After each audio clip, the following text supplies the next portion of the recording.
Guys, welcome to the Lifted Podcast. Candace, welcome to the Lifted Podcast. Yeah, thanks for coming on. Yeah, thanks for having me. I'm very excited for our topic. Yes. So, you're a mom of two, I'm a mom of two. and I would love to talk about the challenges that you've faced after separation, because you have been a single mom for 10 years? Yeah, it'll be a decade. Yeah, it's crazy, right? Crazy, yeah, but not that crazy. I think that's awesome. Yeah. Like, Yeah, the challenge is where do I start? Like with any kind of marriage that kind of goes downhill, near the end after I had kids, we were like fighting a lot and just financially. And then it was like, we threatened each other of like, I'm going to leave, you're going to leave, I'm going to leave. And then I finally did leave. It's kind of funny. I worked a part-time job. And I came home and I like packed my suitcases. My kids were staying with my mom and she lives about an hour and a half away. And he wasn't home and I like drove to my mom's and I was like, I'm leaving him. And she was like, all right, let's eat. And I was like, okay, yeah. I was like, did you feel like you had to prep yourself before you did that? Like before you packed your suitcase and stuff? Yeah. It took a little bit of time before I was like, when am I going to do it? And then finally I just woke up and I was like, fuck this, like, let's go. Right. Cause again, it was like, we were back and forth, like just, I wasn't happy. And so I just needed to do it. And so I stayed with my mom. And it's funny cause I sent him a text. A text? Yeah. And I was like, I packed up my stuff and I'm leaving. And I'm like, I'm done. And he was like, yeah, it's probably for the best. Send him a picture of the suitcase. Yeah, Bye. and I was like, yeah. And he's like, we'll figure things out, And I was like, yeah. Right? Peace. But then, like, the day after, I was lying there and I was like, first thought that came to mind was like, okay, now I'm going to financially, like, the stress came to me, like, I've gone from a dual income to now a single income. And what does that look like for my future, for myself and my kids? The emotional roller coaster of like, in one sense, it was like a fear of like, like I did it and I'm not stressed anymore, to guilt of like, what did I just do? Like I've now like uprooted my family, to also a sense of like loss of like, now I have to mourn the loss of my marriage and like being who I was married. So it was like, it was like that for years. It kind of still is a little bit, not the loss of the marriage part, but like everything else. Right. I had to deal with now, like, with financial, it was like work-life balance. So now it was like, I have to find a better job that pays much more money. How does that look in terms of like taking care of my kids, balancing that all out, childcare? Like, I don't know, right? Because I had a partner who like I managed it. And then isolation. So I know we talked about like when I left my ex-husband back in the day, it was like not the norm, right? And like I was the first one in my circle of friends who had like started and like left, and so I felt really isolated and alone. If that makes sense, because like no one knew what I was actually going through. They can imagine, right, like how I was feeling, but like to be in that scenario, it was like, no, like I have really no one to talk to and like no one to actually know what I'm going through. So I found it really hard that way. Well, and it's one thing to be talking to people and be able to, express what you're going through, but it's more, and especially for girls love to talk about shit, Totally. And it's better if your friends know what you're going through. Like if I'm going through a breakup and one of my other friends is like, oh my God, like if I was like, oh, he cheated or whatever, and they're like, oh, my ex cheated on me too. Totally, right? You can relate on it, right? You understand. But like no one had anything relatable to you, right? They would like think about, give me like ex-boyfriend scenarios, but I'm like, it's kind of different, right? Yeah. Yeah. not the same. So yeah, like that, those kind of challenges are like the forefront of my mind, like immediately, right? So day by day, just that's how I did it. Yeah. Yeah, day Yeah. by day. Yeah. So, a stigma and judgment that you receive from people, because I'm sure there's tons of stigma around divorce, around single moms, around how did you deal with that? And what was some of the stuff that people would judge or, Well, like we talked about, like growing up, right? It was like mom and dad, like perfect family. And if people got divorced, it was like, ooh, like what's, ooh, who wants to be a single mom? Who wants that struggle? And I think that all comes from like societal norms, like, because that's how I grew up, knowing that you're supposed to have a mom and a dad and like your happy family. And if you weren't, then something was wrong. I mean, financially, I was judged because now it's like, you're going to struggle now. You're going to struggle so bad, or I have to like, am I going to like go for government help, like being a single parent? I got being like, you're so irresponsible. Like, why would you uproot your family? Like, why would you do this? Which leads to like moral judgment as well. It's like, well, why did you guys break up? Is something he did, something you did? Is there someone else? Like, was there cheating, right? So it's like the whole spiral of that. Then you get the stigma of like, okay, how is this going to impact your children? Like negatively, right? Emotionally, how are they going to like see this? And my kids were little, like they were 4 and 2 at the time. So emotionally, they didn't know, right? And or how's it going to affect them later in their life developmentally, like now that they don't have this dad like figure in their lives, and like he's still in their lives, it's just not every day, right? Then you get like, now you have to work all the time. How are you going to see your kids, right? And so to that, it was like, watch me, like I'll do it, I'll figure it out, right? And so like a combination of that is like, you always get these haters, but then I always just like clap back and say like, I mean, yeah, you're not wrong, but I have to deal with what I have to deal with. So just watch me, Yeah. people always have opinions, Oh, always, right? right? If you're doing something right, they have an opinion. If you're doing something wrong, you have an opinion. But I think all that stems with like just why would you want that struggle, But Yeah. also, why not, You're like, I'm doing it. Yeah, let's just I'm let's just going. do it. Yeah. I Yeah. love that. And Yeah. so, just with all of that, like, did it affect you at all, really, when people were saying that stuff? Or, like, did anyone say it to you? Or, like, Like my close friends never, I mean, I think they said it out of love, like just like a place of caring of like, what does that all look like, right? In a different type of tone. But then you get the people who know you or acquaintances and they're like, what does that look like? Whereas like friends would be like, so what does that look like? Like, what can I do? Like, all this stuff, right? So it's just the different tone. But again, nowadays, it's like the norm. It's almost like the norm of like, oh, your parents are divorced? Cool, mine too, So it's like, I don't know. it's just normal. You know what's crazy? So, I listened to this podcast, and just while you were talking, I was like, oh my God, this fits so well.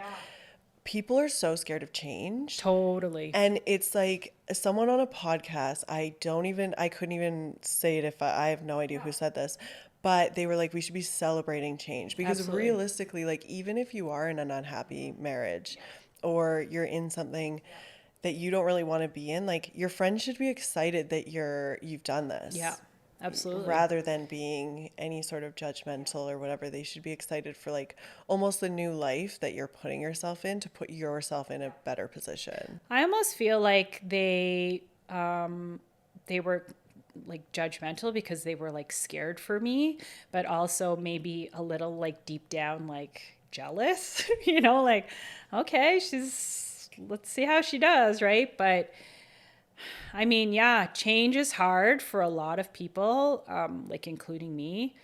I'm a creature of habit. So like navigating off my path is really hard, but I think that's what makes you stronger is now I can say like it happened and I did it and this is why I'm doing it and this is what I'm going to be doing to go forward. Did So you feel like did you feel like your energy and the way that you were with your kids like changed after, like yeah, for the better? I mean, 100%. Yeah.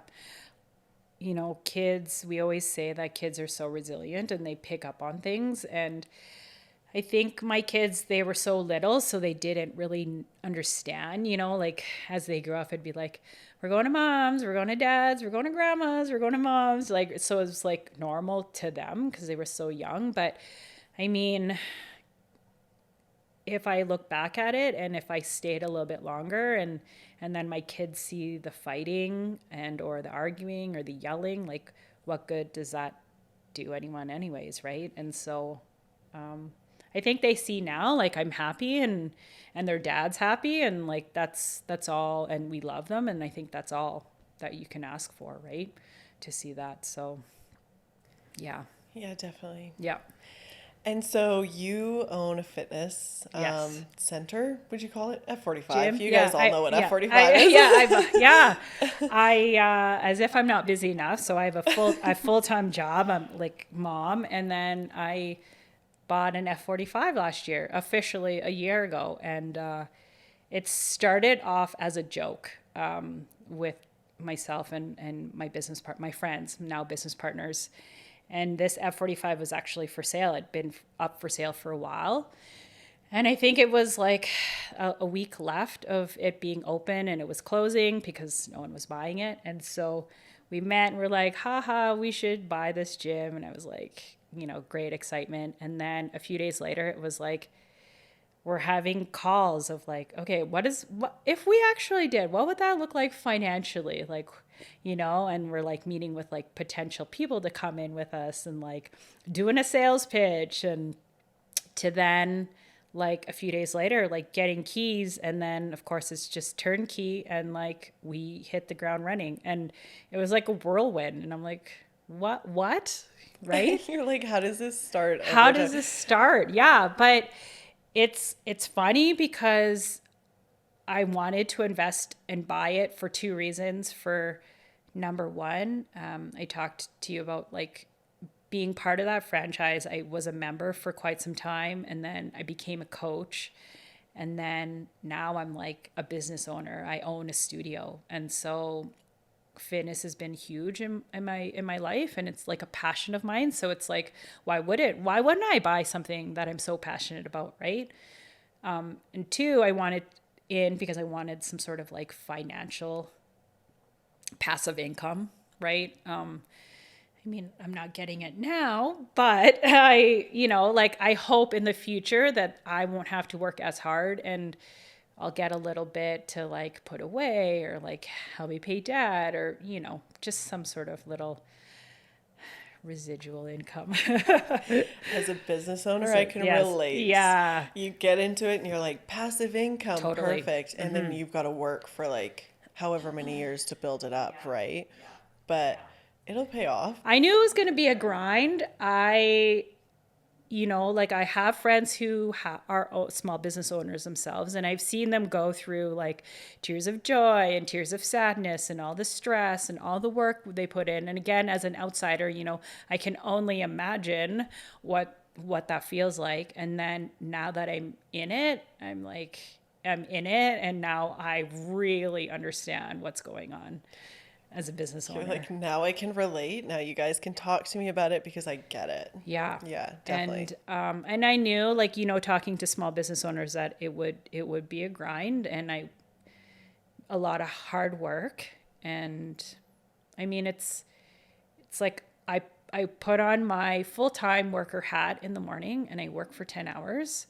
Then I come home and I put on my mom hat and have to deal with that, right? School stuff, dinner, trying to like engage conversation with them. And then I have to like put on my business owner hat and either I'm calling my business partners like daily, like to talk about stuff and like emails and responding to emails and thinking about how to keep my clients engaged and like what can we do to bring in new members and how do I build this community, right? Payroll, financing, like it is a grind. And then I take my hand off and then I go to bed and then it's repeat. So like I am stretched thin most days. Yeah. Yeah. Do you ever get time to yourself? I have to. I work so hard that sometimes I just hit that wall where like my body starts to shut down and I'm like, I need to go to bed. And my kids would be like, it's 4:00. And I'm like, yeah, I gotta go. And they're like, okay, talk to you later. And so they know. My son actually is kind of funny because he knows that he's like, if I'm like not myself, it's like, did you go to the gym? Yes. Did you eat? Do you need to go to bed? Like he has this checklist, like it's this routine now. That's funny. Yeah. And sometimes I feel guilty because, like I'm so tired that I can't even function to like be a healthy mom for you guys. But like they've just come to know like mom has to go to sleep. Mom has to go to sleep and power up and I'll wake up tomorrow and it'll be a much better day. At least they know. They do know. Like now they know they can go through the checklist, make sure you go to bed. Like, Yeah. so funny. At one point, my son would like read me a story because he always needs to read for school. And I'm like, and he'll just sit down and be like, okay, read me a book. And then it's like funny how my son's reading me a bedtime story before he has to go to bed and like mom's out cold. And yeah. The tables have turned. The tables They're have old turned. enough. Yeah. Yeah. But yeah, it's a lot. It really is a lot. When I talk out loud to like, I do this, and this, and they're like, what? You're like, oh yeah, I do all that in a day. Yes, Yeah. I do. Yeah, Yeah. crazy. Yeah, it is Wow. crazy. And so, because you have a full-time job? Yeah. What is that? I am an instructor at WestJet, and I teach cabin crew. So I train new flight attendants, or I teach flight attendants who come back for their annual training.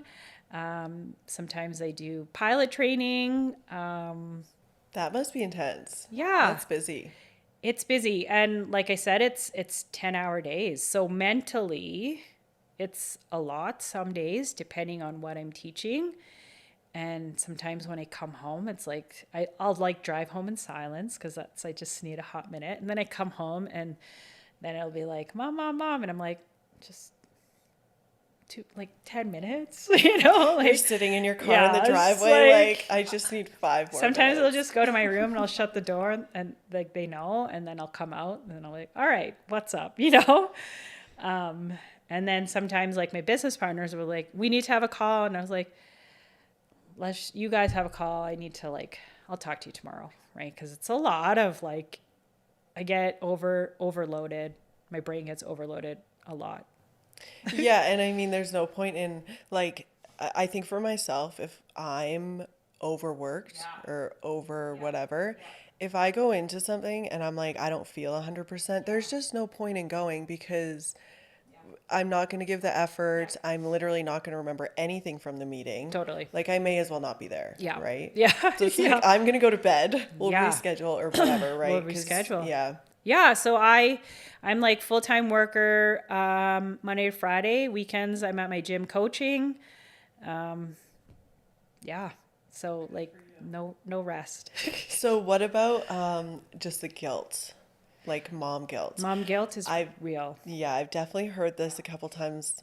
Other women have talked about it, but I've never gotten like Yeah. like tell me about it. I have mom guilt every single day, and I don't know if that will ever go away being a single parent, but I feel sometimes quite inadequate that I'm not there for my kids as much as I should be or feel that I should be. My mom helps me out a lot. So that's great because she can. She's retired, and they have that bond with their grandma now. But sometimes I can't volunteer at the school because I have to work all the time, or I can't, a school function starts at this time, but I have to work late and things like that. I feel guilty because I have to work. I'm like, it's my responsibility and I need to provide.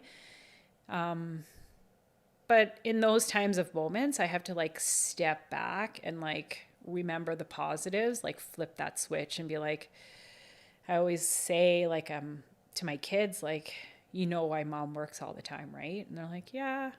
And I was like, but like we live in a house, and the food that you eat and the clothes that I buy and like anything you want, I try to get for you, right? Like on my income, right? And so they know, like, yeah, I know, but it's still, I feel like less than perfect, I guess, if you will, because I don't have someone to like help me and I have to do it all myself. And I know like no one's a perfect mom, right? But I'm like the cool mom, But I feel guilt in that. And every day I go to work, I'm like, I have to go to work.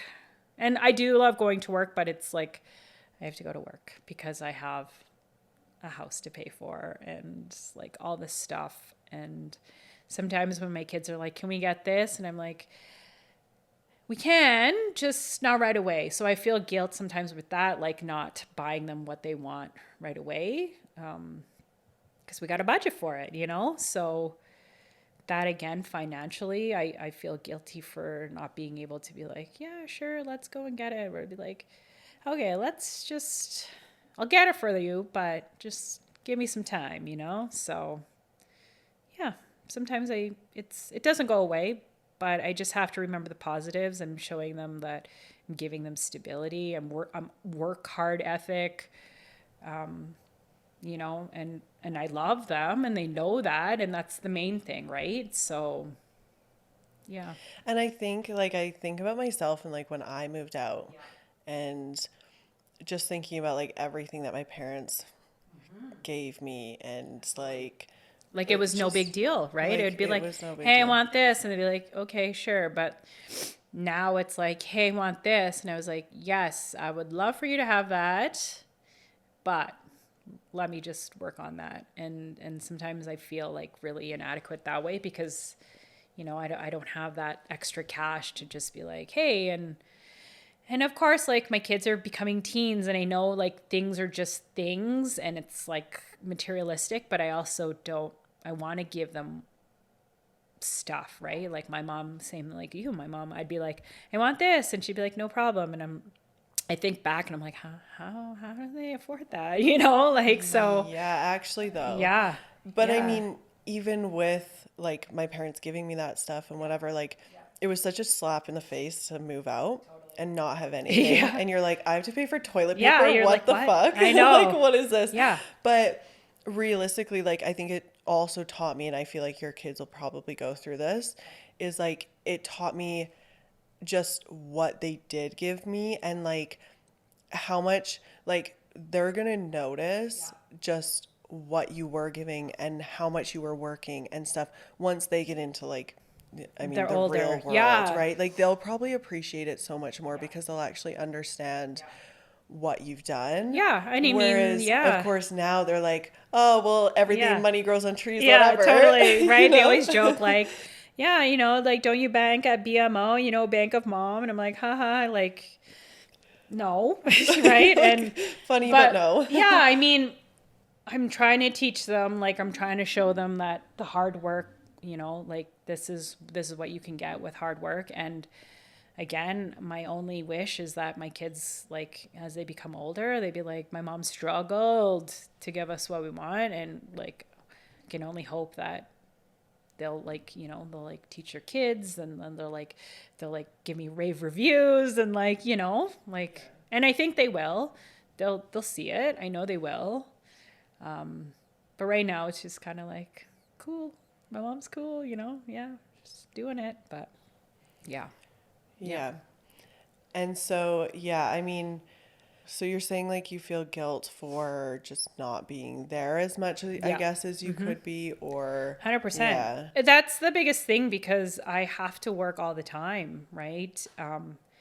And so I'm not able to do a lot of the things that I'd like to with them, right? Because it's either I'm at my full-time job or I have to be at the gym, right? And so, yeah, I just have to like step back and just remember like I'm working hard to like provide all this stuff for them, and that's just a positive that I have to just keep kind of going off of, Yeah. as opposed to like you're a shitty mom, you know, like you're not there for them, but like I'm there for them. I love them. I support them. I give them stuff, and that yeah, I think you that's know. so relatable for a lot of moms, though, just in the sense of like maybe not being there enough or whatever else. Like, I'm sure that a lot of single moms feel that.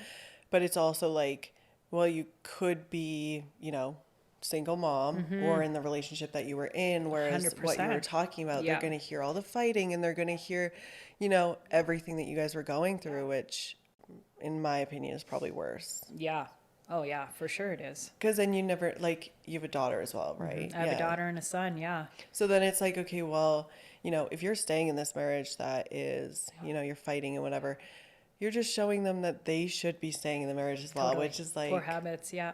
Yeah. So it's just like also like they know I'm happy and I'm like resilient, and that's all that matters, right? And I didn't settle for being unhappy, I guess, right? So I mean, sure, like every day is a struggle, but I'm thankful that I can wake up and I can go to work and provide for my kids, and then be like, yeah, my mom did that. Cool.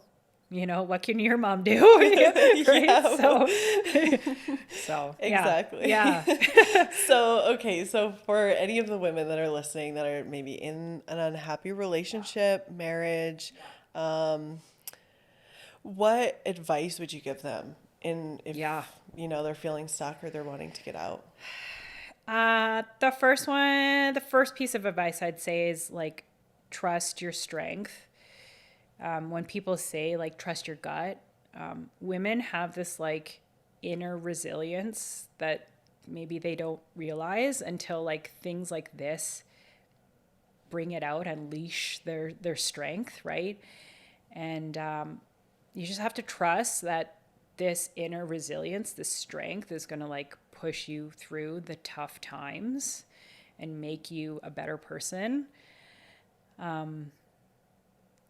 You also have to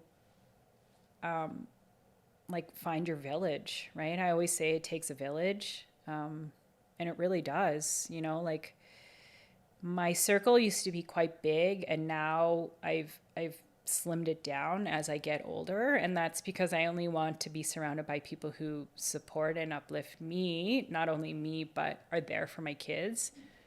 Having people that I know that my kids can count on too, and I think that's important to have, like your village, and it doesn't hurt to like ask. I have a hard time asking for help, and so I've asked for help in my many of years, and like just got to suck it up and ask for help, right? Because those are the people that'll be with you, and some of them, like, they're like, yeah, I'll be there for you, and then you don't talk to them for months, and you're just like, cool, yeah, but you got to find that village. You have to remember financially too, is that it will be a struggle, it will be hard, but as long as you like budget and like prepare yourself, like, I mean, I used to have the luxuries of like getting my nails done and going for massages all the time, and just like little luxuries like that, and I've had to sacrifice because now I know that I have to be financially responsible, and like, sure, I treat myself once in a while, but now I can't treat myself every time, right? And as long as you budget and prepare for your future, I think that'll all come, you know? I'm a huge supporter of like, you have to advocate for yourself. I know we talked about this, and for like a hot minute, you have to like I always hear people like say, I have to stay because of my kids. And it's like, Okay.